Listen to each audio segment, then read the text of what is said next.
Hallo miteinander, I'm H.N.Elly and this is Grief Syndrome.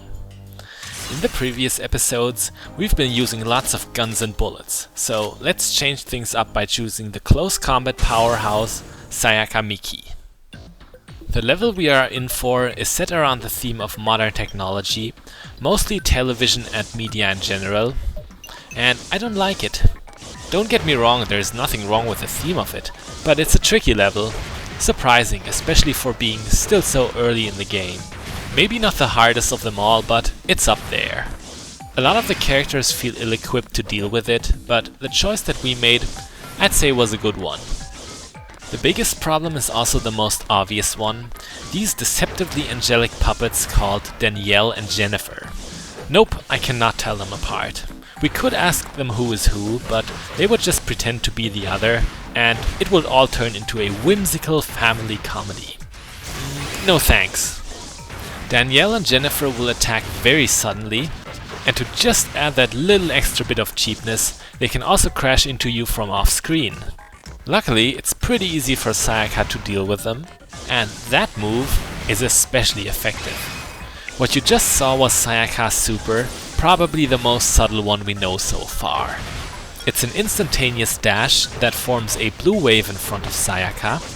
In its purest form it's used only for evasion, but you can choose to spend some extra health to be unstable and turn it into a powerful dash strike. Unlike the Tiro Finale and the time stop, this super is not used as a boss killer. Instead, it's really amazing for just mowing down enemies that are huddled together. I know, sounds kind of specific, but there are a lot of great opportunities in the game to use it, especially in this level.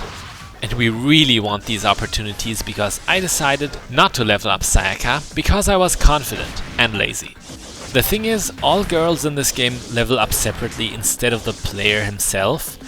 A very strange decision, I don't know how anyone would agree to it, but that's how it is. Right now, it feels like we're not doing too much damage because of that, but the level isn't too long, and it'll get better. We've just had a change of scenery, and Section 2 here introduces death pits.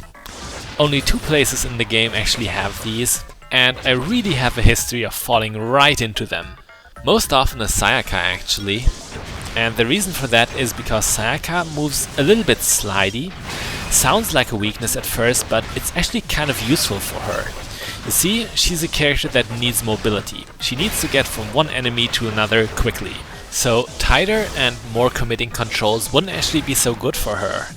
In the end, this flexibility really does her good. I mean, take a look at her little cutlass. You'll see that it doesn't reach very far. I guess that's typical for a blade of that kind.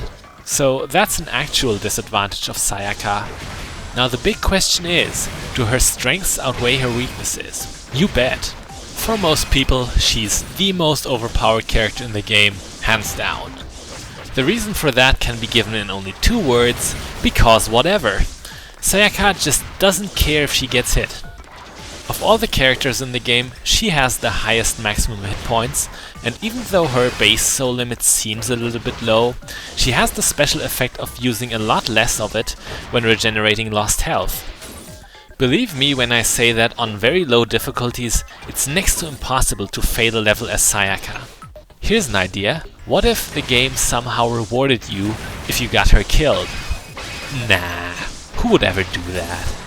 Now remember what I said about pitfalls? Yeah.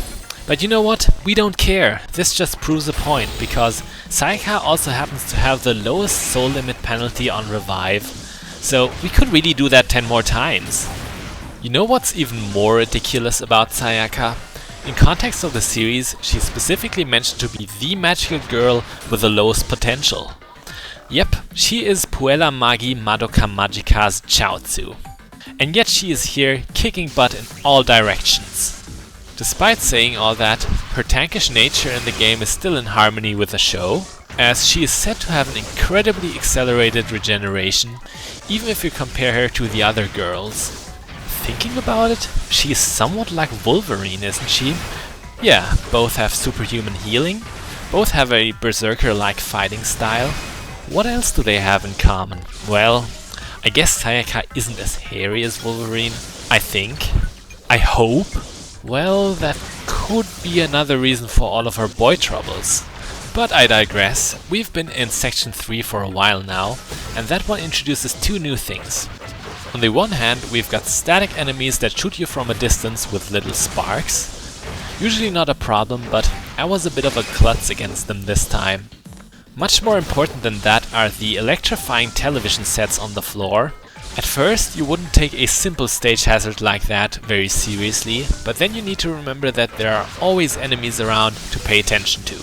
Those televisions really become a problem for one single encounter, and that is the last one before you get to the boss, and that encounter is coming right up. Notice that there is no safe ground anywhere anymore, and we've got lots of Danielle and Jennifer to deal with. Lucky for us, we were able to wipe out half of them immediately with our super. Otherwise, this group would be murderous. Usually I have to revive here, especially if I'm not playing as Sayaka, but this time it was one of those rare occasions where something hard was made to look very easy. We are now done with the level and ready to face the next witch. It is one that doesn't just steal people's lives, but their thoughts as well. This is H.N.Elly, also known as Kirsten, the box witch. The first time I saw her, I mistook her screen for Blue from Blue's Clues, but of course that would be really silly. It is actually the silhouette of a young girl. Come on, the only thing Kirsten would help us figure out is how to commit suicide. There are two things about this boss fight that are unusual. First of all, the arena loops vertically. You fall down the bottom, you come out on top. The other thing is that Kirsten will only attack you indirectly. She can summon 3 different kinds of television sets to do the dirty work for her. The ones with the exclamation marks will punish you when you hit them by sending out little sparks. The ones with the lightning bolts on them will zap towards the nearest corner of the screen.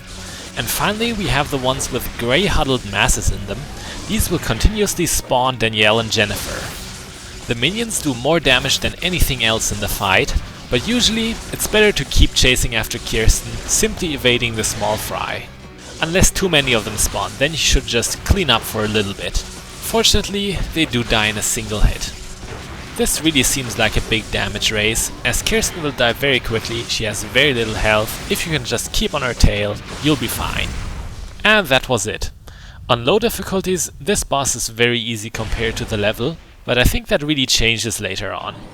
The way things were, the sparks and bolts only did chip damage to us, but once you ramp it up, you're gonna have to be more careful. Anyways, we can strike another evil off our list, but there's still more work to be done. These brave girls may not rest just yet, as this is the life they have chosen for themselves. I'm H.N.Elly, this was Grief Syndrome, and next time we'll get in touch with our dark side. Bis bald!